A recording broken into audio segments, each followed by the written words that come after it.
Poor cleaning lady makes a request to the young billionaire. What he does is unbelievable. The sound of the key in the lock was the music Mary waited all day to hear. It marked the border between two worlds, the cold, silent mansion where she worked, and her small, cozy apartment where real life happened. Her shoulders ached under the weight of a full day of cleaning. Mr. John's house, her employer's home, was a monument to loneliness. Immense hallways, expensive furniture covered in sheets in unused rooms, and a silence so profound she could hear her own breathing. She spent her hours removing traces of a life that wasn't hers, feeling more like a shadow than a person. But all of that dissolved the moment she walked through her own door. The fatigue, the invisibility, the back pain. It was all replaced by the anticipation of Sophie's hug. "I'm home, my love," Mary announced, dropping her bag on the floor. The response that came was silence. A strange silence that didn't belong in that place. Normally, little feet would come running in her direction, and a 5-year-old blonde hurricane would greet her with a hug that could cure any exhaustion. Today, nothing. A pang of unease shot through Mary. She walked through the living room and found her daughter sitting on the rug, her back to the door. Sophie, her girl with bright blonde hair, was motionless. Her unicorn backpack was tossed to the side, her small shoulders slumped. Mary knelt beside her, her heart already a little tighter. "Sweetheart, did something happen at school?" Sophie turned around slowly. Her eyes, usually a vibrant blue and full of life, were clouded by a sadness that didn't suit her face. There was a fragility there that set off an alarm in Mary's head. "Are you okay, my angel? Did you fight with a friend?" The girl just shook her head no. She sniffled softly and nestled into her mother's lap, seeking refuge.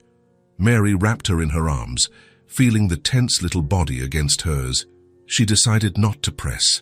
She knew her daughter, when she was ready, she would talk. While she waited, 1,000 terrible possibilities raced through her mind. Had someone hurt her? Was she sick? "How about a strawberry yogurt?" Mary tried, with the sweetest voice she could manage. "And then you can tell me why the bravest girl I know has such a sad little face." Sophie pulled away slightly, her chin trembling. From inside her backpack, she took out a colorful paper invitation, crumpled by nervous little hands. Mary took it, smoothing out the folds. Cheerful letters announced the family day, scheduled for the following Friday. The puzzle came together in her mind, and the final piece was painful.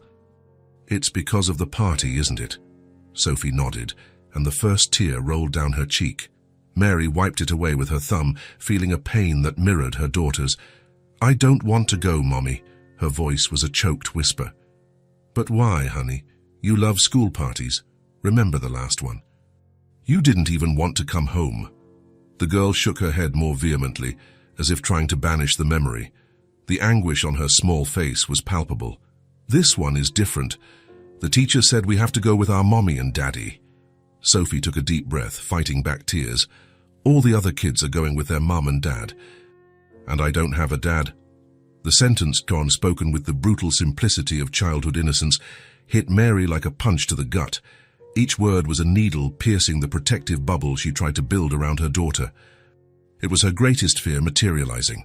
The absence of Sophie's father, a man who left before she was even born, leaving a hole that Mary tried to fill every day with double the love, with triple the effort. She felt her own heart contract. It was a physical sensation, a sharp pain in her chest that left her breathless for a second. She looked at her daughter's little face, at the blonde hair and light eyes so much like her own, and saw her own history of abandonment threatening to repeat itself. She, who had also grown up without parents, had sworn that Sophie would never feel that loneliness. And there she was, failing in her most important promise. "My love, look at me," she said, her voice steady despite the lump in her throat. "You have me. I'm your mum and your dad. I'm worth 1,000. She forced a smile, which looked more like a grimace of pain. "But I wanted a real dad," Sophie insisted, with the irrefutable logic of a child. "Just for one day to go to the party. Amy said her dad is going to buy her cotton candy. Noah's dad always tosses him up really high. What about me? The kids will stare at me, Mommy. They'll ask again why I don't have a dad. Sophie's words echoed the silent questions Mary asked herself every night. Why? Why did life have to be so unfair to a little girl so small and full of light? The exhaustion from her work at John's mansion seemed to weigh on her with twice the force. The image of that enormous, cold and empty house contrasted violently with the warmth of her love and the intensity of her problem. John had so much space, so much money, but lived in a sepulchral silence. She had so little, but her world was filled with Sophie's love, a love that, in that moment, she felt powerless to protect from sadness. She felt helpless. She couldn't just create a father out of thin air. She couldn't erase the reality that it was just the two of them against the world. But when Sophie buried her face in her shoulder, sobbing softly, Mary's helplessness began to transform into something else. An ember of fury and determination ignited in her chest. It was the primal force of a mother willing to move mountains to prevent a single extra tear from falling from her daughter's eyes. The world could be unfair, but she would not accept defeat. That school party, such a mundane event for others, became her battlefield. She didn't have a plan. She had no idea what she would do. The solution seemed impossible, a mirage in the desert of her options. But Sophie's pain was real, and that was all that mattered. Mary hugged her daughter tightly, inhaling the childhood scent from her hair. She rocked her gently, feeling the sobs diminish until they became just tired sighs. "Don't cry anymore, my angel," she whispered against Sophie's ear. "Mommy will figure something out, I promise." The little girl, exhausted from crying, drifted off to sleep in her arms. Mary stayed there on the floor of her small apartment, with her entire world in her lap. The promise floated in the air, solid and heavy. She didn't know how, but she would keep it. She would find a solution. She had to. The promise made to Sophie the night before was a burning ember in Mary's chest. Throughout her workday at John's mansion, she felt the heat of that promise mixed with the cold chill of fear. The idea born of desperation now seemed like complete madness. Asking her employer, a man encapsulated in a world of wealth and distance, to play the role of her daughter's father was a plan with a higher chance of ending in disaster than in success. As she dusted a bookshelf in the library, her hands trembled slightly. With every leather-bound book she touched, she imagined the conversation. The words formed and dissolved in her mind. "Mr. John, could you do me a favor?" No, too vague. "Mr. John, I need your help with something personal." Even worse, he'd cut her off before she finished. She rehearsed the sentence in dozens of ways, but they all sounded ridiculous, bordering on delusional. The mansion, with its imposing silence, seemed to amplify her insecurities. It was a place where emotions seemed to have no space. Everything was order, polish, and perfection. John, on the rare occasions she saw him, moved through those corridors like a king in his empty castle. His gaze always focused on something distant, on business happening miles away. She was just the staff, a discreet presence in charge of maintaining the order of his private sanctuary. Asking him to step into her chaotic and imperfect world was like asking the sun to become the moon. She felt torn. One part of her, the rational part, screamed for her to forget this suicidal idea. Losing this job would mean eviction, hunger. It would mean failing Sophie in the most basic and concrete way possible. But the other part, the mother part, couldn't erase the memory of her daughter's tear-filled eyes. That look was her compass, and it pointed directly toward this act of insane courage. The turning point came late in the afternoon, while she was cleaning John's office. It was the last task of the day. As she emptied a small wastebasket, her elbow bumped a picture frame that was facing the wall. It fell onto the carpet with a dull thud. Her heart racing, she picked it up to put it back, but the image caught her attention. The photo showed a boy of about 6, in a suit, next to a tall man with a severe expression. The boy was clearly a young John. But what held Mary's gaze wasn't the resemblance, but the absence of joy. Little John wasn't smiling. He was looking at the camera with an adult seriousness, a loneliness in his eyes that Mary recognized instantly. It was the look of a child who had learned far too early not to expect anything. In that moment, John ceased to be just the rich, unattainable boss. He became, for a brief instant, that lonely boy in the photograph. An unexpected wave of empathy washed over Mary, and with it, a new determination. Maybe, just maybe, this man understood what a child's loneliness felt like. That glimpse into his past was the push she needed. She finished her work, put away the buckets and cloths in the closet, each movement now imbued with a clear purpose. Her hands no longer trembled.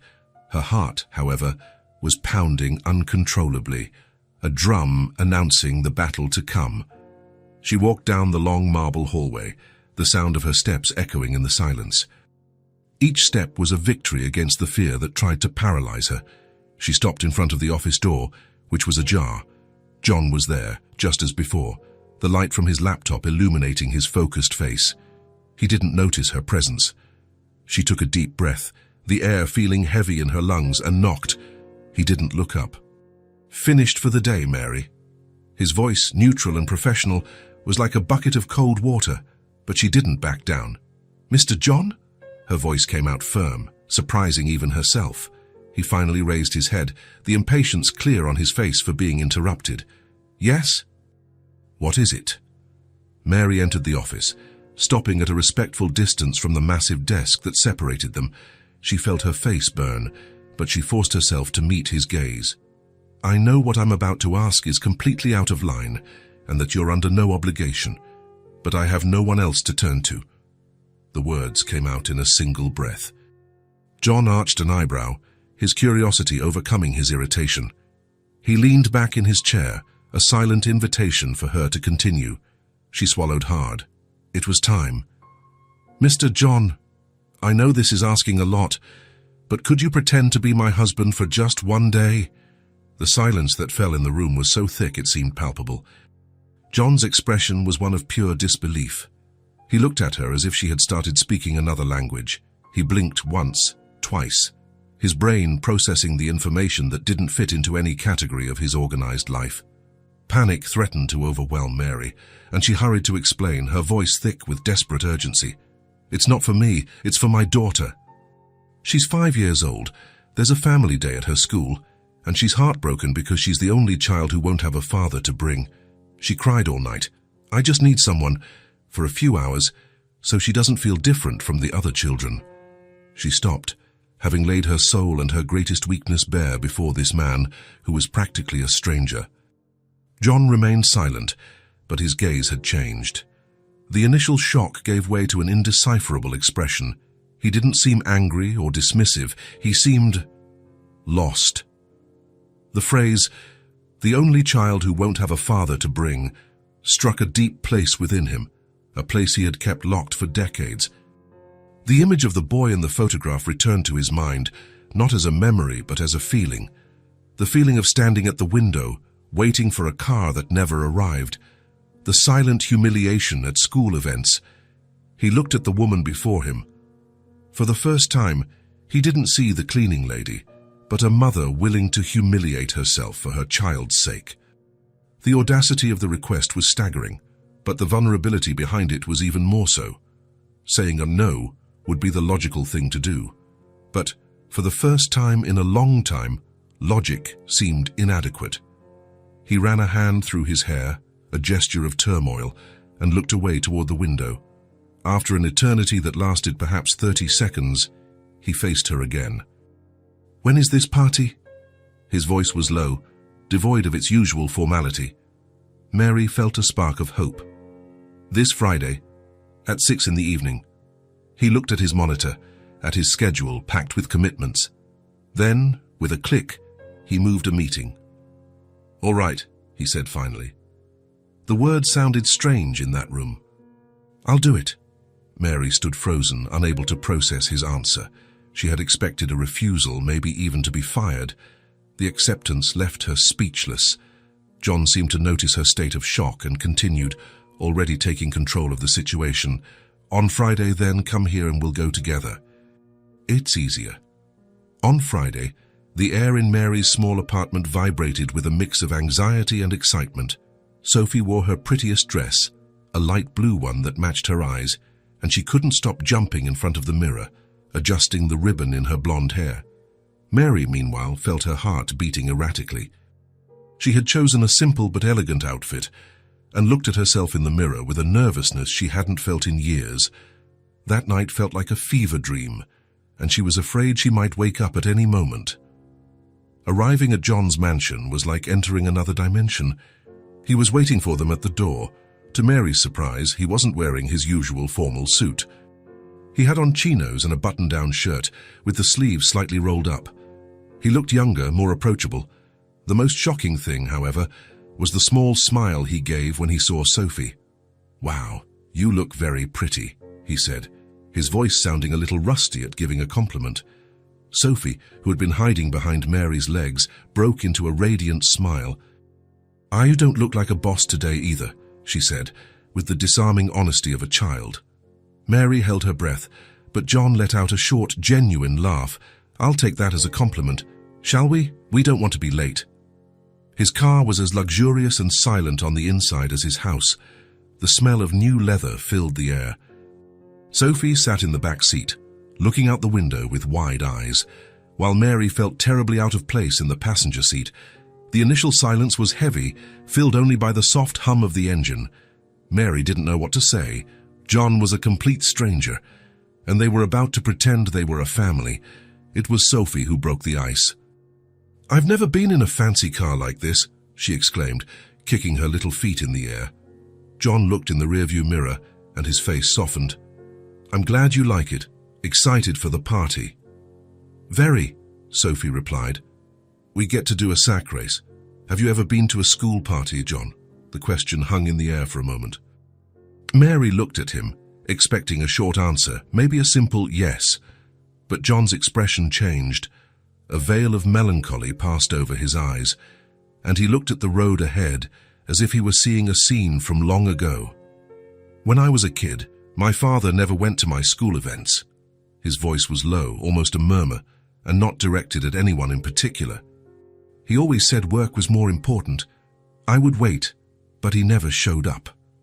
The confession was so unexpected, so raw, that Mary felt a lump form in her throat. In that instant, the wall separating Mr. John, the rich boss, from John, the man, completely crumbled. She saw beyond the wealth and formality, seeing the lonely child he once was. She felt a wave of compassion so strong she had to look away, touched by the vulnerability he had unintentionally let slip. When they arrived at the school, the playground was already crowded with running children, music, and the smell of popcorn. The atmosphere was vibrant and chaotic. For John, accustomed to silence and order, it was a sensory shock. But before he could retreat into his shell, Sophie grabbed his hand tightly. "Come on, I want to introduce you to Sarah and Amy," she said, pulling him into the middle of the crowd. From that moment on, Sophie didn't let him go. She was beaming. With a pride Mary had never seen, she introduced him to everyone. "This is my mom, Mary, and this is my dad, John." The word dad sounded so natural coming from her that it both hurt and healed Mary's heart at the same time. And John, he simply followed her lead. At first he was stiff, an awkward giant in a world of little people. But Sophie, with her contagious energy, gave him no choice. She pulled him into the line for the fishing game, and he, the man who negotiated multi-million-dollar deals, found himself concentrating on hooking a plastic fish for a cheap prize. And when he succeeded, Sophie's shout of joy made something shift inside him. She led him to the sack race, and after much insistence, he got into a burlap sack and started hopping awkwardly, losing to a more in-shape father, but laughing. It was a rusty laugh at first, like an engine that hadn't run in a long time, but it gradually became looser, more real. He helped her with the ring toss, bought her a pink cotton candy, and even allowed a little girl to paint a clumsy blue star on his hand. Mary watched from a distance, her heart overflowing with an emotion she couldn't name. Seeing her daughter so happy, so complete, was the greatest joy of her life. But seeing that man, always so serious and closed off, opening up and allowing himself to feel the simple joy of a school party, that touched her in a deep and unexpected way. He wasn't just pretending. On some level, he was living it. There was a moment during a magic show when Sophie sat between them, resting her head on John's shoulder and holding Mary's hand. Looking at the colored lights, with the sound of children's laughter all around, they looked, for an instant, like a real family. John looked down at the little blonde head resting on his shoulder and felt a wave of warmth he hadn't experienced in years. It was a sense of belonging, of genuine connection, something none of his business successes had ever given him. It was the healing of a wound he didn't even know was still open. When the party ended, Sophie was exhausted, but her eyes were shining with happiness. On the way back, she fell asleep in the back seat, a serene smile on her face. The silence in the car, this time, wasn't heavy. It was comfortable, filled with the experience they had shared. When they stopped in front of Mary's building, she turned to him. "I don't even know what to say," she began, her voice thick with emotion. "You did so much for my daughter today, more than you can imagine. I don't know how to thank you."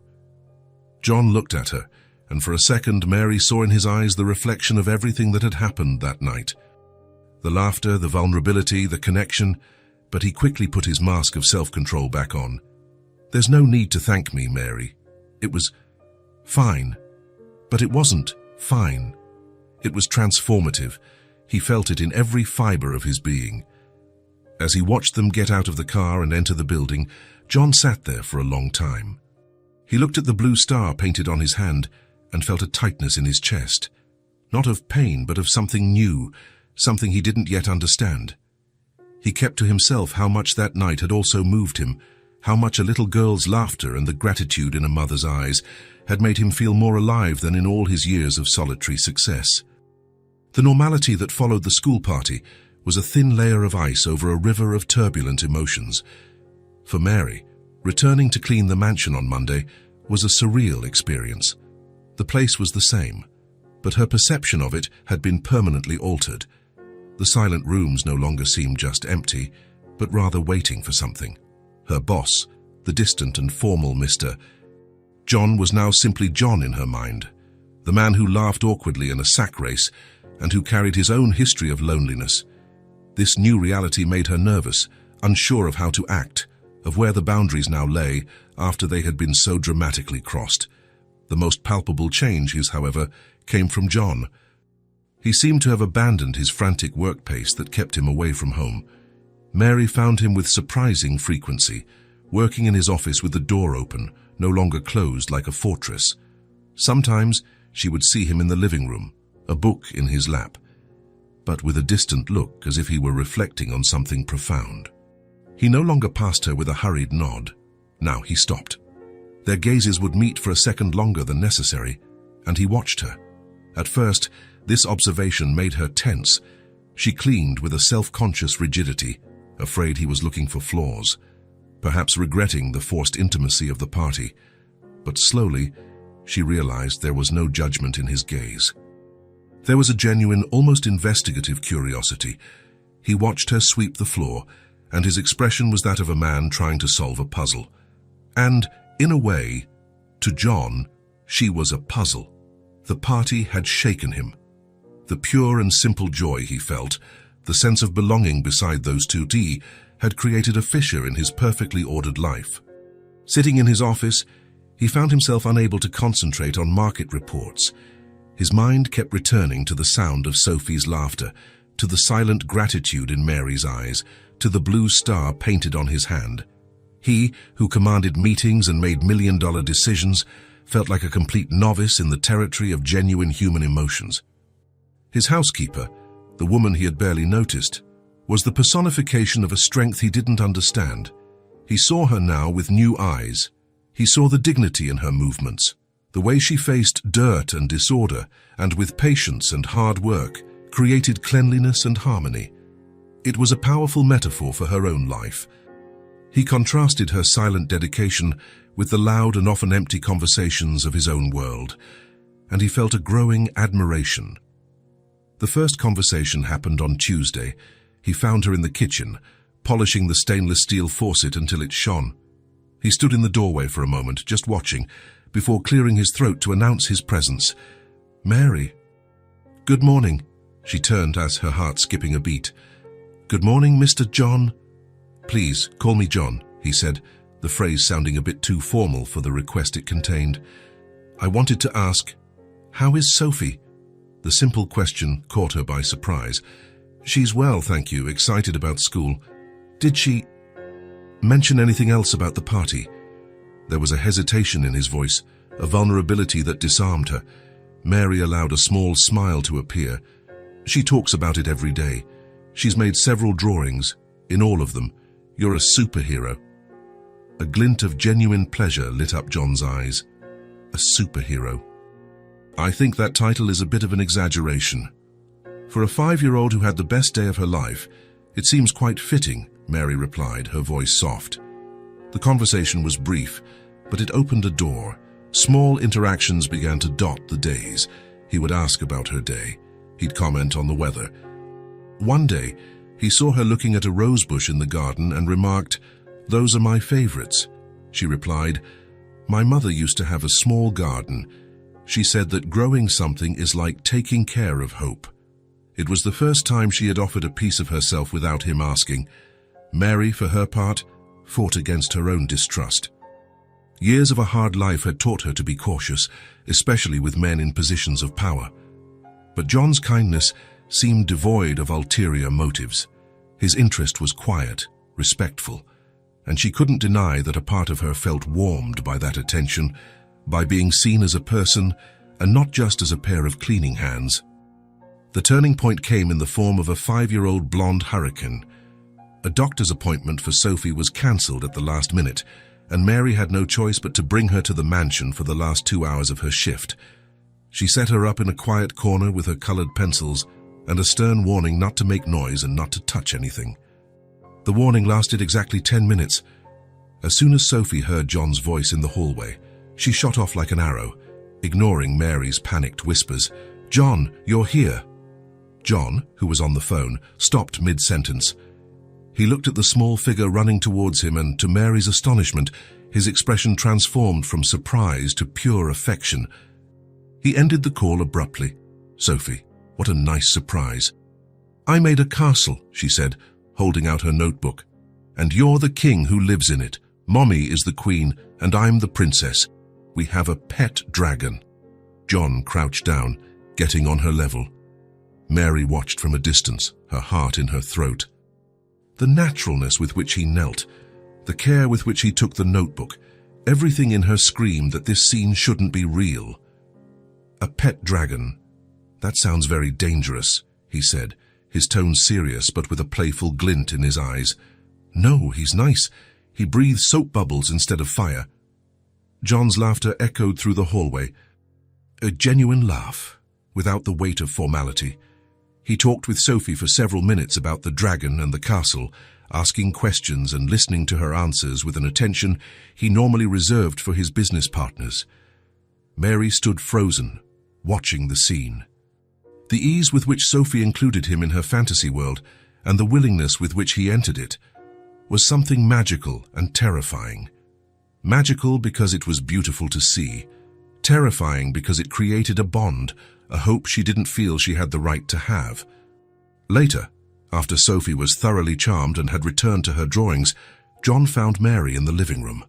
She was cleaning the huge glass windows that overlooked the garden, her reflection mixing with the trees outside.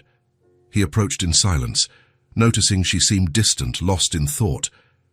"She's an incredible girl," he said, his voice low. Mary turned, a melancholic smile on her face. "Yes, she is. She's my light." "You dream of big things for her, don't you?" The question was personal, but after seeing him interact with Sophie, it felt natural. Mary stopped what she was doing, the cleaning cloth forgotten in her hand. She looked out at the garden, at the vast green expanse that seemed to represent all the opportunities she never had. "I dream of everything," she confessed. "I dream of the simplest things, that she never has to worry if there's food on the table, that she has a warm room in the winter. And I dream of the big things too, that she can study, go to college. That she has choices." He moved a little closer, his gaze fixed on her profile. "And you, Mary? What are your choices? What do you dream of for yourself?" The question hit her hard. No one had ever asked her that. Her life had always been about surviving, about taking care of Sophie. Her own dreams were a luxury she had buried long ago. She turned to him, and the final barrier of her reserve crumbled. She felt he wasn't just being curious, he genuinely wanted to know. "I don't let myself dream for myself, John," she said, her voice firm but laden with a lifetime of resignation. "My dreams died a long time ago.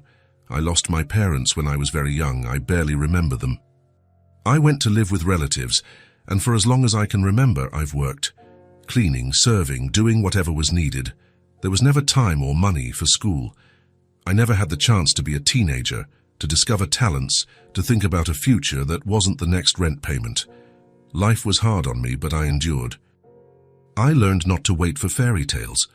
She lifted her chin and her clear eyes met his, without fear and without shame.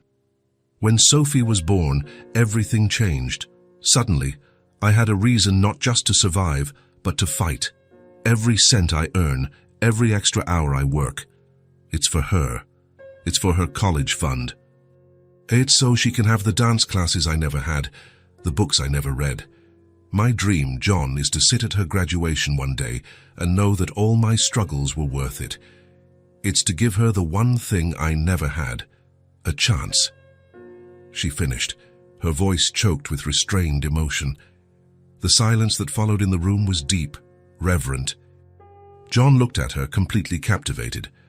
Her story was not a lament, but a declaration of strength, a testament to resilience. He, who had everything, felt humbled before this woman who, having nothing, was determined to give the world to her daughter. He said nothing. There were no words that could do justice to that moment. He just looked at her with an admiration so overwhelming it was almost palpable. In that instant, she ceased to be his housekeeper, Sophie's mother, or a charity case. She became Mary, a woman of extraordinary strength whose story of sacrifice and unconditional love was the most real and impressive thing he had ever encountered.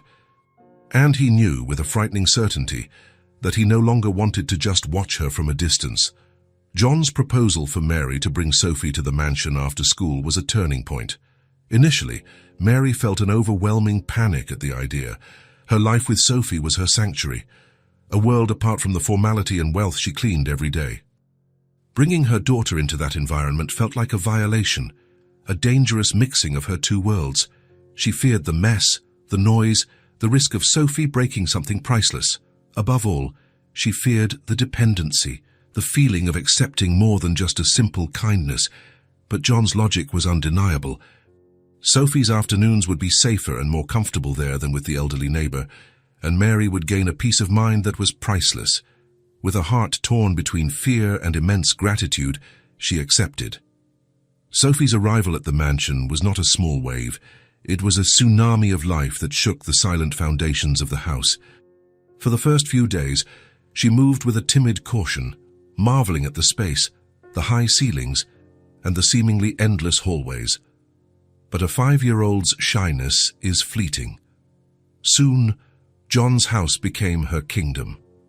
The silence, once so thick that John could hear a clock ticking 2 rooms away, was the first to yield. It was replaced by a soundtrack the house had never known, the sound of little feet running on the cold marble, the dull thud of a rubber ball, sharp laughter that echoed and seemed to clean the cobwebs of loneliness, and the off-key singing of children's songs that became the afternoon's background music. Next came the explosion of color. The stainless steel refrigerator, once an immaculate surface, became the main exhibition space for the Sophie Art Gallery. Vibrant drawings, made with the creative freedom that only children possess, were held up with fruit magnets that John, on a whim, had bought specifically for this purpose. There were portraits of the family, where he was always drawn smiling, much taller than the other figures. There were unicorns, rainbows, and suns with sunglasses. John would find himself standing in front of the refrigerator, not to get something to eat, but to study the new additions, a discreet smile forming on his lips. The impeccable order of his house was gently subverted. Sofa cushions were transformed into forts. A row of chairs in the dining room became a train. John would find dolls sitting in his meeting chairs in the office, and, instead of getting annoyed, he would carefully walk around them. His house, once a sterile space that served more to impress visitors than to be lived in, was finally being used. It was accumulating the marks of life, the small, sweet imperfections that turned four walls into a home. And he realized he liked it more than all the silent perfection that had surrounded him before. Sophie, in turn, adopted John as a central figure in her universe. Without understanding the complex social barriers of adults, she treated him with a mixture of respect and familiarity. She would invade his office not to ask for something, but to announce, "John, it's tea break time." And then she would appear with a toy tray with empty cups, expecting him to stop his work for an imaginary tea party, and he would stop. He would hang up the phone, close his laptop, and participate in the ritual with a playful seriousness, to the astonishment and emotion of Mary, who watched them from afar. The connection between them deepened with each day, but the moment that definitively sealed this new reality happened on an autumn afternoon, with the rain gently tapping against the windows. The dining room table, an imposing dark wood piece of furniture that rarely saw more than one plate, had become Sophie's study center. Mary was by her side, trying to help her with her homework. It was a math worksheet, with problems involving adding two-digit numbers. Mary looked at the problem, 15 plus 7, and felt a wave of panic. In her head, the numbers danced and refused to make sense. Her fragmented education had not prepared her for this. She tried to count on her fingers but got lost. The simple logic of the operation eluded her, and a sense of shame washed over her. It was a deep, silent humiliation, the awareness of her own limitations exposed by her daughter's need. "Mommy, how do you do it?" Sophie asked, the childish impatience in her voice. Mary felt a lump in her throat. She wanted to be her daughter's hero, the person with all the answers, but there she was, defeated by a first-grade math problem. She took a deep breath, forcing herself to be honest. "I'm sorry, honey. Mommy doesn't know how to solve this." The words came out with the weight of lead, a testament to her failure. Sophie pouted, disappointed. At that exact moment, John entered the dining room from his office. He immediately sensed the tense atmosphere, the open notebook, Sophie's frustrated look, and the poorly disguised anguish on Mary's face. "So is everything all right in here?" he asked softly. Mary felt her face flush.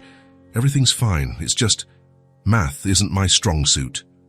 John approached and looked at the notebook over Sophie's shoulder. He pulled up a chair and sat down next to her, completely ignoring the formality of the situation. "Shout, you know, numbers can be a bit stubborn sometimes," he said to Sophie in a conspiratorial tone. "But we're more stubborn than they are. What's the problem?" Sophie pointed to the sum. John didn't give her the answer. Instead, he turned the exercise into a game. "Okay, you have 15 colored pencils, right?" he began. Sophie nodded. "Now I give you 7 more pencils. That's a whole bunch of pencils. How do we figure out how many there are in total? Let's do it in parts. You have 15. If I give you 5 of my 7 pencils, how many do you have?" 20, said Sophie, who knew how to count by fives. "Perfect," John praised. "Now, I still have 2 pencils to give you." 20 plus 2. Sophie's eyes lit up. 22. "Exactly," said John, smiling. 22 pencils. You're a math genius." He spent the rest of the afternoon there, sitting at the table with them, explaining each problem with patience, using everyday examples, turning homework into an adventure. Mary watched in silence. She stepped back a little, becoming a spectator to this domestic scene that seemed to come from a dream. She saw the light of understanding in her daughter's eyes, saw the admiration with which Sophie looked at John, and she saw the expression on his face, an expression of genuine contentment, of purpose, that she had never seen when he talked about his business. When Sophie finished the last problem and celebrated with a shout of victory, she threw herself into John's arms in a spontaneous hug. "Wow, John, you're so cool, the best teacher in the world." He seemed surprised for a moment, then returned the hug, a large unprotective hand on her small back. In that instant, something clicked in Mary's heart. The tears she had been holding back finally escaped, silent. They weren't tears of sadness or shame, but of an emotion so overwhelming it had no name. For the first time, she didn't see John as her boss, as a benefactor, or as the man from the party. She saw him as a part of her daughter's life, a good, solid, and real part. He was there, filling a space she desperately wanted to fill but couldn't, and he wasn't doing it out of pity or obligation.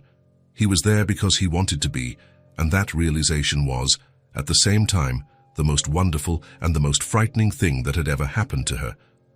Happiness, Mary knew from experience, was a warm sun that could be suddenly covered by dark clouds.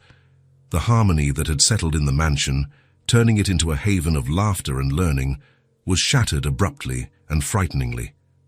It happened on a Thursday. Sophie, who had been running and playing with her usual energy the afternoon before, woke up different.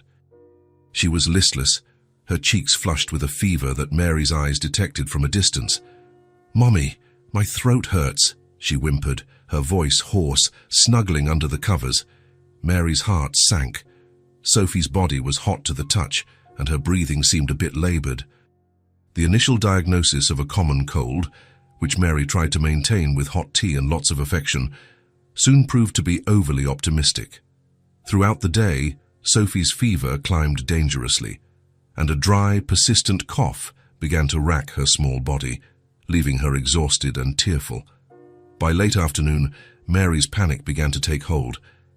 Sophie's breathing became a worried wheeze, and her lips started to take on a bluish tint.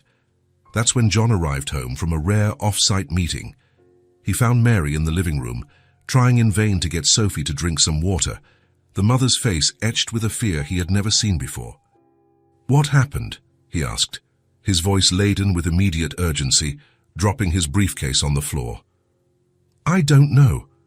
Mary's voice was trembling, on the verge of tears. "She's only getting worse. The fever won't break, and she can barely breathe." John didn't hesitate for a second.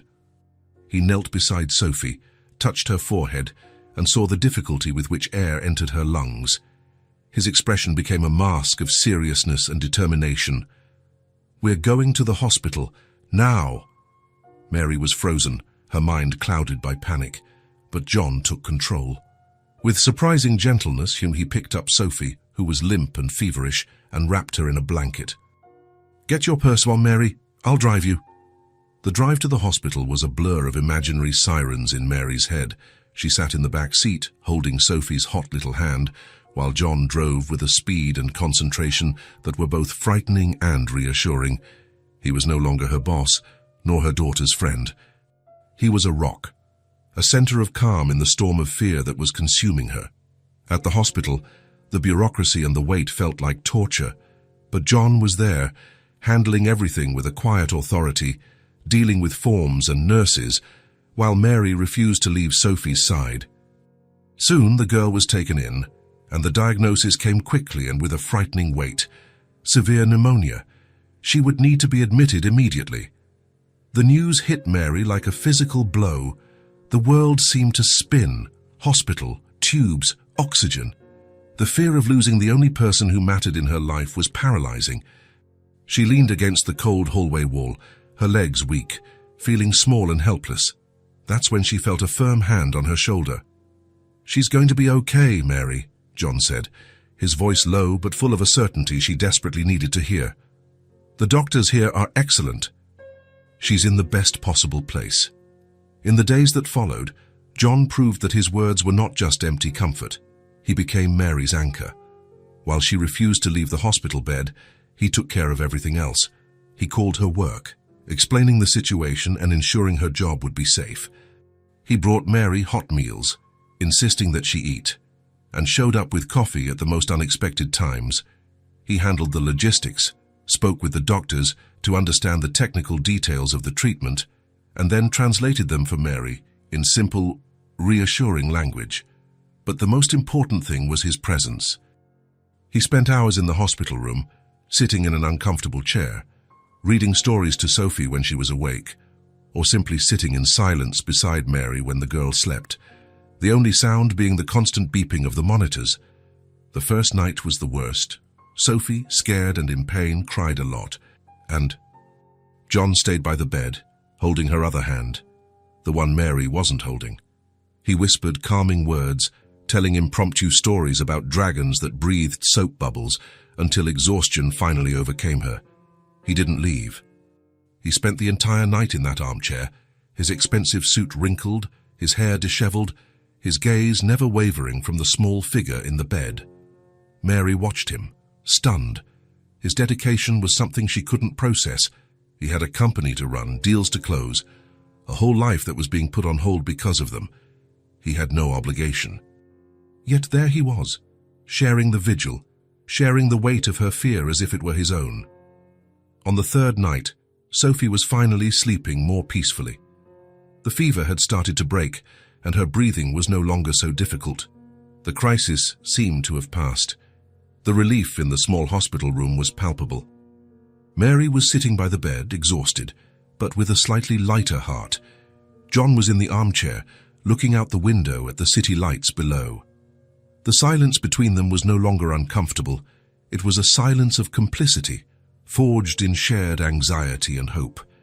Mary looked at him, at the man who in just a few days had become her fortress. "You're different from any boss I've ever had," she said, her voice low, almost a whisper so as not to wake Sophie. The sentence was a massive understatement.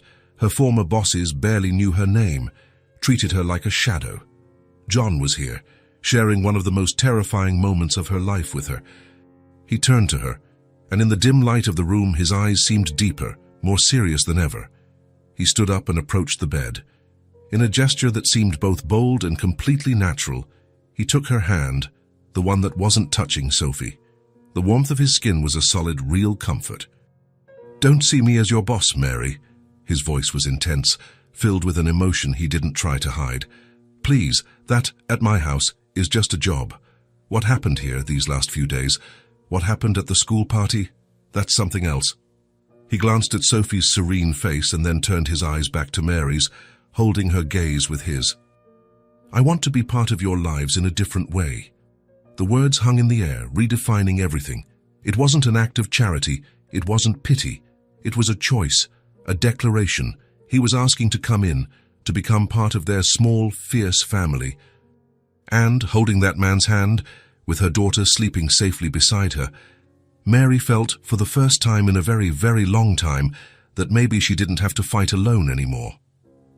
The hospital door closing behind them was like the final period on a dark chapter and the beginning of a blank page filled with a promising light. Sophie, nestled safely in her car seat in the back of John's car, had already relegated the illness to a distant memory, a story she would tell with dramatic flair about needles and weird food. For her, the world was once again a place of games and discoveries. For the two adults in the front seat, however, the silence in the car was thick, laden with everything that had happened, and, more importantly, with everything that had been said in the dimness of that hospital room. John's words, "I want to be part of your lives in a different way," were a melody that played incessantly in Mary's mind. She analyzed them from every angle, searching for hidden meanings, afraid to let herself feel the hope they promised. In the days that followed, the atmosphere in the mansion was one of palpable delicacy. John insisted that Mary take the week off to care for Sophie, but he himself did not stay away. He appeared daily, bringing not just groceries or toys for Sophie, but also his calm and constant presence. They moved in a new orbit. He watched her care for Sophie with an admiration that was almost reverence. She watched him interact with her daughter with a tenderness that completely belied the image of the ruthless businessman. They built an impromptu domestic routine during that period of convalescence, sharing the preparation of simple meals, watching movies wrapped in blankets in the living room, discussing the dosage of Sophie's medicine. In each of these mundane acts, the bond between them strengthened, becoming something solid, real, and undeniable.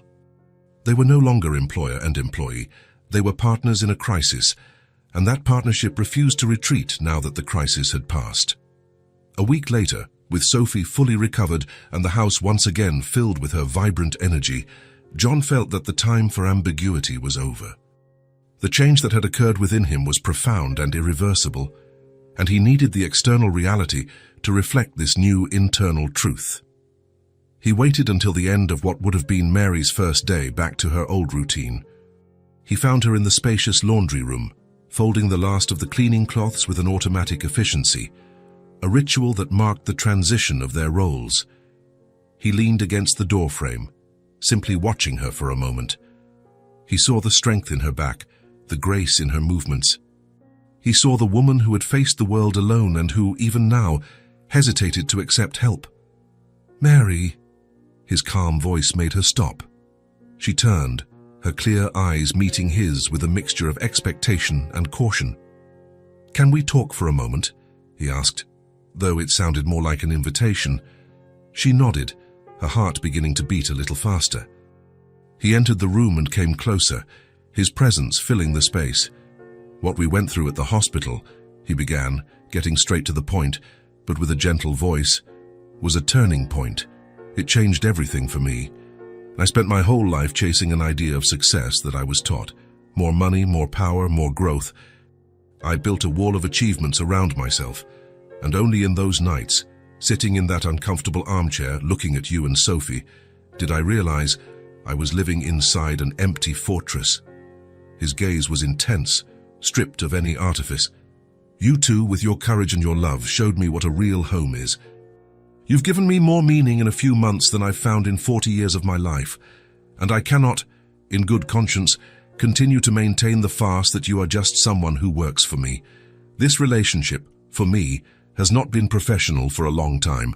Mary felt the air leave her lungs. Every word he spoke was a brick, being carefully removed from the wall she kept around herself. "Mary, I don't want you to continue as my employee anymore." The sentence was said with a clarity and finality that left no room for doubt. "I don't see you that way. I see you as my partner, my equal, and that's what I want. I want you to walk by my side." The proposal was so monumental, so transformative that Mary couldn't form a response. Walk by his side. The phrase echoed in her mind, dazzling and terrifying. It was the offer of a world she had never allowed herself to dream existed for her. Tears welled up in her eyes, not of sadness, but of the shock of having a dream she didn't even know she had come true. "John, You don't have to give me an answer now," he said, noticing the turmoil of emotions on her face. "I know it's a lot to process, but I want you to know that the offer isn't an impulse. It's the most right thing I've ever felt in my life. I want you to stop working. I want you to study, to discover your talents, to tend to your garden. I want you to live without the weight of survival on your shoulders, and I want to have the honor of providing that for you." As Mary absorbed the weight of that conversation, John's transformation was already causing shockwaves in his professional environment. The titan of industry, known for his almost inhuman work ethic, had become an anomaly. In board meetings, his mental absence was notorious. In the middle of a heated discussion about market projections, his partners would see him crack a discreet smile. They thought he'd had a strategic epiphany, but in reality, he was remembering Sophie's imitation of a penguin the night before. His mind, once a computer focused on data and profits, was now invaded by colorful and warm memories that made the gray of the corporate world almost unbearable. He began to redefine boundaries. The no meetings after 5 rule became legendary in the office. Once, an important client insisted on a call at 5:30. John's response, through his assistant, was polite but firm. "Mr. Harrison has an unmissable appointment to build a pillow fort. He can return your call tomorrow at 9. There was a shocked silence on the other end of the line, followed by an incredulous laugh. The news spread, and John earned a new reputation, that of a man who had somehow cracked the code to life. His daily departure from the office became a ritual. At exactly 4:45 dice, he would begin to pack his briefcase, not with the haste of someone fleeing, but with the anticipation of someone going to meet something wonderful. "See you tomorrow, John," one of his executives asked one day, seeing him leave. "Absolutely," John replied, already on his way to the elevator. "Family dinner is at 6. It's my most important deadline of the day." This change in perspective didn't make him a less effective businessman. On the contrary, his new empathy, learned from caring for Mary and Sophie, made him a more human leader. He began to see his employees not as resources, but as people. with their own families, fears, and dreams. He implemented more flexible work policies, increased parental leave, and made a point of getting to know the people who worked for him. His company, once known for its relentless competitiveness, began to be known for its culture of well-being. Productivity, to everyone's surprise except John's, increased. He finally understood that a man's true legacy is not what he builds in concrete and steel, but what he cultivates in the hearts of the people he loves. He had spent his entire life striving for the top of the mountain, only to discover that true happiness lay in the warmth of the valley, in a home he hadn't built with money, but which was built for him by the love of a resilient woman and the laughter of an extraordinary girl. Every step on this new path was a confirmation that he was, for the first time, heading in the right direction. Life, which for so long had resembled a journey across a stormy sea, had found a bay of calm waters. John's proposal for Mary to walk by his side was not a decree but an invitation, and her answer was not an immediate yes, but a gradual acceptance, a slow and cautious blooming. She continued for a while with her work routine at the mansion. It was a ritual that grounded her, a rope that connected her to the woman she had become on her own, strong, self-sufficient, a survivor. To abandon that identity all at once was too big a step. John, with a seemingly infinite patience, understood the complexity behind her hesitation. He saw that it wasn't a lack of feeling, but an excess of history. He watched her from afar, from his office window, as she tended the garden with a fierce concentration. He saw in her the resilience of a desert plant, which learned to bloom with very little water and now found itself before an ocean. He knew he couldn't just push her. He had to teach her how to swim in the abundance of affection, to trust that the tide wouldn't carry her away.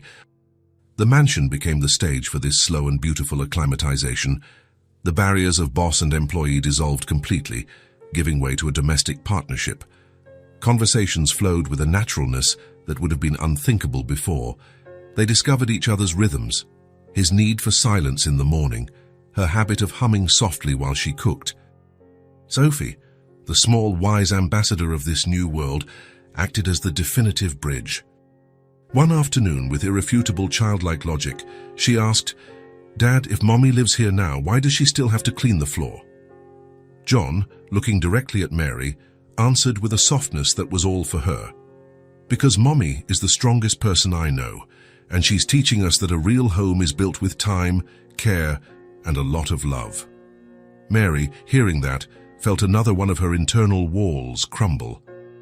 The weekends became the laboratory where they experimented with being a family. Every outing was a small brick in the construction of their shared history. They were moments of such profound normality that, to Mary, they seemed extraordinary. Stopping for ice cream, choosing a movie to watch at night, arguing over the best route to the supermarket, each of these mundane acts was an affirmation of their new life, a balm for the wounds of a lonely past. It was on one of those weekends, on an autumn Saturday so perfect it looked like a painting, that Mary's latent fear finally surfaced. The suggestion of a picnic in the park was met by Sophie with an explosion of joy that made the very air vibrate. As they prepared the basket in the kitchen, a scene of happy domesticity unfolded. John, who once barely knew where the plates were, was now seriously discussing with Sophie the ideal ratio of jam to peanut butter in a sandwich. Mary watched them, and a wave of happiness so pure and intense ran through her that it momentarily left her breathless, and right after came the chill down her spine. Happiness, for her, had always been the harbinger of loss. The park was dressed in its finest autumn colors. A golden, melancholic light filtered through the treetops, turning the carpet of dry leaves into a mosaic of gold and bronze. The air was crisp and carried the smell of damp earth and the sweet scent of burning wood somewhere in the distance. There was a peace in the air, a sense of suspended time that only served to intensify the turmoil of emotions inside Mary. They found a spot under an ancient oak tree, whose gnarled branches seemed to tell stories of many seasons. What followed was a succession of moments so perfect they seemed scripted. John, stripped of any trace of the businessman, belonged completely to Sophie. He became a wild horse, a tickle monster, a fellow explorer in search of the world's shiniest rock.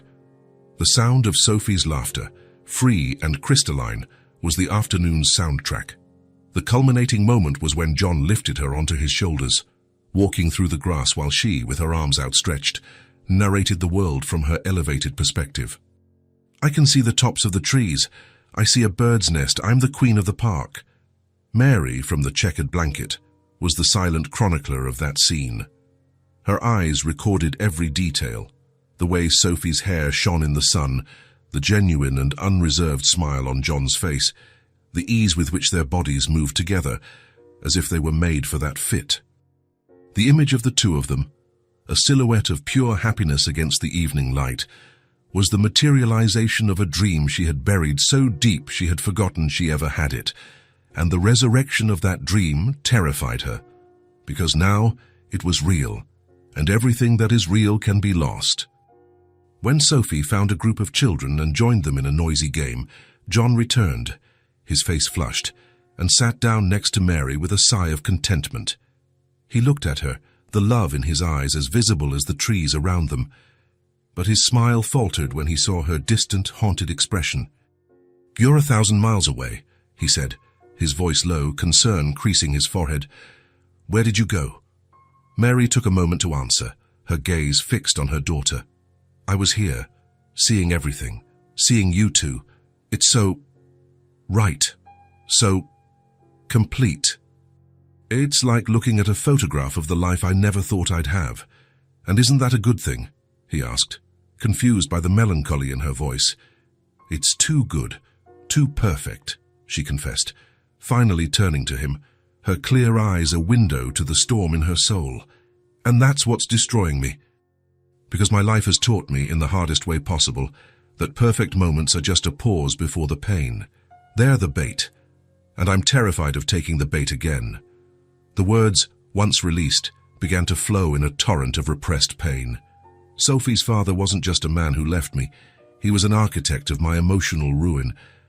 He found me when I was young and already broken, and he promised he would be the glue. He sold me a future, John, a future with a small house, a garden, laughing children. He described it in such detail that I could smell the grass and hear the laughter. And I, who had never had anything, believed every word. I built my entire life on the foundation of his promises.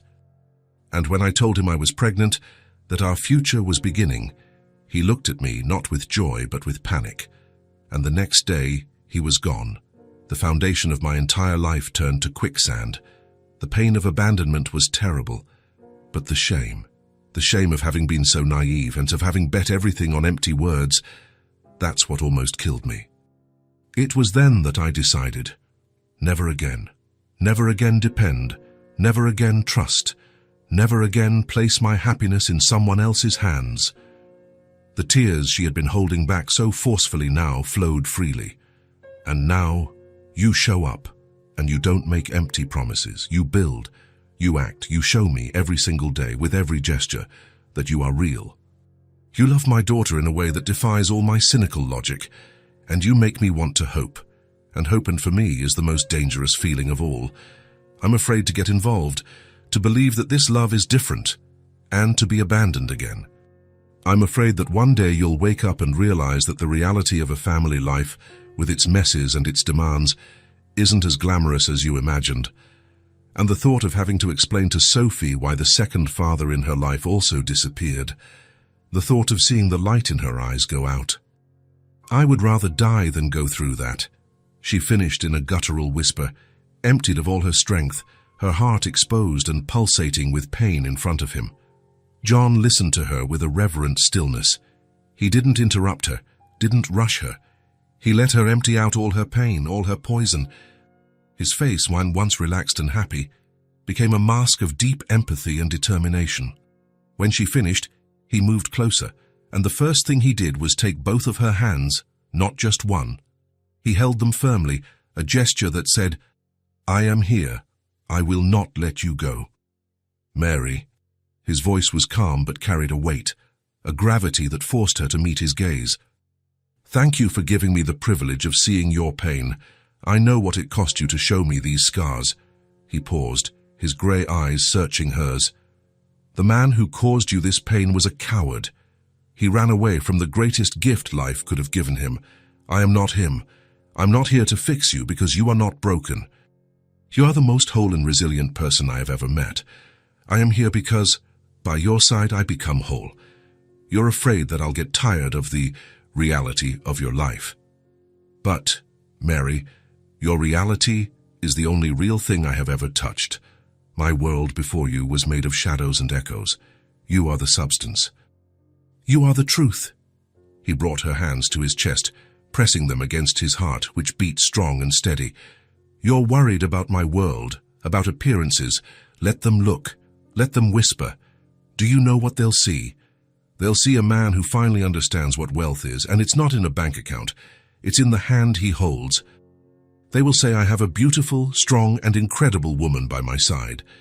They will see a woman who, instead of becoming bitter, transformed her wounds into wisdom and her suffering into an infinite capacity to love. You don't have to be afraid, my love. I'm not on your side for a little while. I am on your side forever. And every day of my life will be proof that this promise is not made of words, but of actions, of presence, of unwavering love." The conviction in his voice was a force of nature, a wave that washed away years of fear and doubt. Mary felt something break inside her, not from pain but from release. The belief she had so feared began to take shape, not as a fragile hope, but as a solid certainty. "I love you, John," she said, her voice clear and firm for the first time. The smile that broke across her face was like the sun breaking through the clouds. At that very instant, as if the universe had been waiting for its cue, Sophie came running towards them, her face lit up by the pure joy of being alive. She stopped abruptly when she sensed the intensity of the moment. She saw their intertwined hands, their faces marked by tears but transformed by joy. With a wisdom that needs no words, she understood. A smile of pure complicity spread across her face. She ran and threw herself into the space between them, her arms wrapping around them both in a hug that sealed the pact. She pulled back just enough to look into John's eyes, her own eyes shining with triumphant happiness. "Now you don't have to pretend to be my dad anymore. You are my real dad." The declaration, so simple and so monumental, was the final absolution. John pulled her to him, hugging her with an emotion so overwhelming that it made him bend over, his face buried in her hair to hide the sob that escaped his chest. They were the tears of a man who had spent his entire life waiting for a father, and who, in that moment, became one, healing the wounds of 2 generations at once. He felt Mary's arms wrap around them both, and in that cocoon of warmth and love, he knew. With a certainty that resonated in his soul, he knew his search was over. He was no longer adrift. He had found his harbor. His purpose, his home, time, which was once measured by urgency, the bills for Mary to pay, the market deadlines for John, began to flow with the serenity of a wide, deep river. The years that followed that transformative day in the park were not a succession of spectacular events, but a precious collection of ordinary moments, which, together, composed the extraordinary tapestry of a happy and consolidated family life. The mansion, once a mausoleum of silent opulence, became the vibrant epicenter of their lives. The first major change was the sonorous invasion of joy. The echo of John's expensive shoes on the marble was replaced by the chaotic and cheerful sound of Thunder's paws, a mutt that Sophie had insisted on adopting, and whose fur now stubbornly adorned the designer sofas. The dining room, once a ghost space used to impress guests who never came, was transformed into the pulsing heart of the house. There, they not only shared meals, but life. It was the place where Sophie spread out her materials for school projects, where Mary sketched her flower beds on parchment paper, and where John often preferred to work on his laptop, just to be immersed in the warmth of the family chaos. The first Christmas they spent together sealed the transformation of the house into a home. John Issa, who for decades had fled the melancholy of the holidays with trips to remote destinations, found himself in the attic, opening chests, that hadn't been touched since his mother's death. Inside, he found a treasure trove of old decorations, each one laden with the weight of a lonely childhood. That year, he and Sophie spent an entire afternoon untangling lights and hanging fragile ornaments on the tree, while Mary, from the kitchen, filled the house with the scent of pine and gingerbread cookies. On Christmas morning, seeing the joy on Sophie's face at the pile of presents and the serene look in Mary's eyes beside him, John felt a fullness that no business acquisition had ever provided. This was the true return on investment. Mary, in turn, blossomed in a way she herself had not imagined possible. Quitting her job was the most terrifying and liberating act of faith in her life. The security of a salary, however modest, was the only armor she had ever known. John, understanding that her true independence was not something to be taken away, but rather strengthened, established an investment fund in her name that would guarantee her financial autonomy forever. "I don't want you to depend on me, Mary," he had told her. "I want you to choose to be with me every day." Freed from the burden of survival, Mary rediscovered the woman who existed beneath the warrior's armor. She went back to school, not out of necessity, but out of passion. Sitting in a classroom, she discovered a curious mind and an appetite for knowledge that thrilled her. She found in art history a language for the emotions she had always felt but never knew how to name. Her garden became her canvas, a place where, with her hands in the dirt, she cultivated not only flowers but her own peace of mind. Every rose that bloomed, every vegetable she harvested, was a symbol of her own ability to grow and flourish in new soil. John's transformation was perhaps the most visible to the outside world. The man who had been synonymous with an almost monastic dedication to work radically redefined his priorities. He promoted one of his most trusted vice presidents, delegating the day-to-day command of the company, and took a board position that allowed him to have a strategic vision without being consumed by the routine. His new life philosophy became legendary in his circle. "I spent half my life building an empire," he said in an interview that shocked the business world. "I intend to spend the other half enjoying my true kingdom, which consists of a woman, a girl, and a dog." He became a present father in every sense of the word. He learned to do braids with the help of online tutorials, became an expert at consoling hearts broken by small school fights, and never missed a single school play or swim meet. He discovered that the toughest negotiation he had ever faced was not with a rival conglomerate, but with an 8-year-old girl trying to convince him that 5 more minutes of video games before bed was a fair and balanced deal. And in these small domestic battles, he found a joy and a purpose that made his old corporate victories seem pale and insignificant. Sophie, the beating heart of that family, grew under the combined light of their love. The security of having an unshakable foundation made her a remarkably happy, curious, and empathetic child. The shadow of being different that had haunted her in her early childhood completely dissipated. She was just Sophie, a beloved girl, with a mother who taught her about strength and a father who taught her about kindness. She navigated the world with the confidence of someone who knows that no matter how far she goes, there will always be a safe harbor to return to.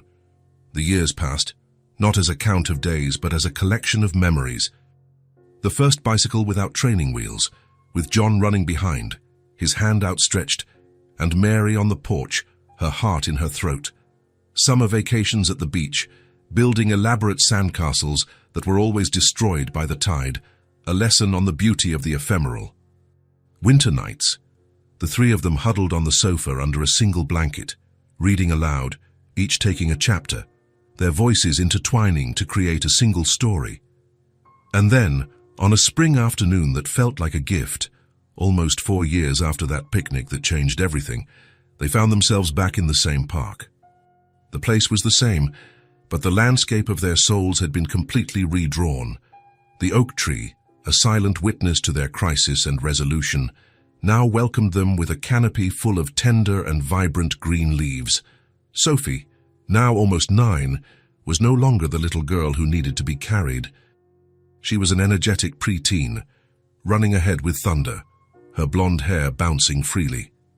John and Mary walked further behind, at a leisurely pace, Their hands joined in a gesture that had become second nature. It was a contact that needed no words, a silent current of love and complicity that flowed between them. Mary looked at him, at the man walking beside her.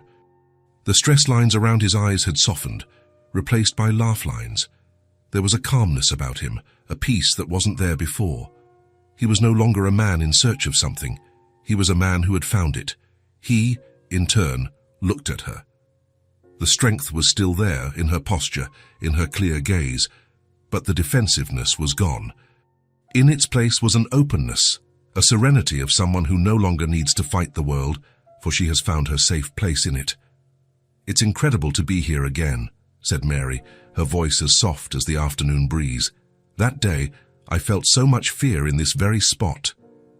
I was convinced that happiness was a trap, that the ground was going to fall out from under my feet. And I was terrified that you would leave, that my past and my world would be too much for you to bear," John confessed, squeezing her hand. "I felt that, for the first time in my life, I had something I couldn't bear to lose. And yet here we are," she said, with a smile that lit up her whole face. "The ground didn't collapse."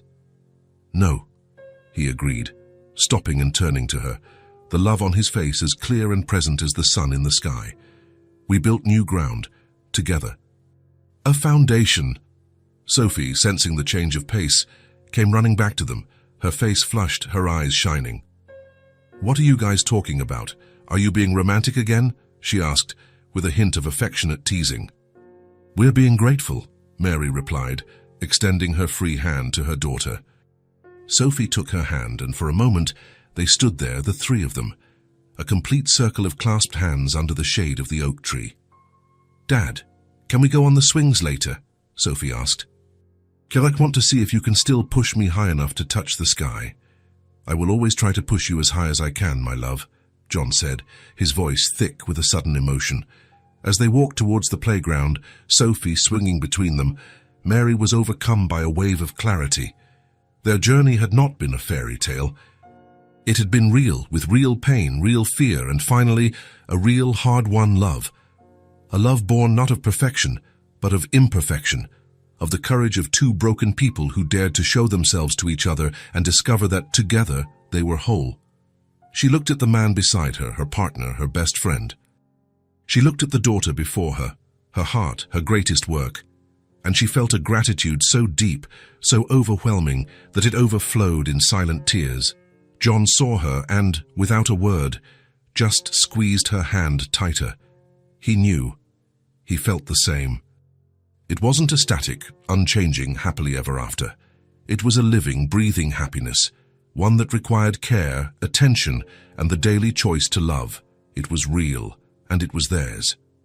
As the sun began its slow descent, painting the sky with strokes of fire and gold, they walked not towards an end, but in the midst of their beautiful, ongoing story. Three lonely hearts that, through the most unlikely of circumstances, had found in each other the way back home, and in that home, built on the foundation of courage and love, they were, finally and forever, complete.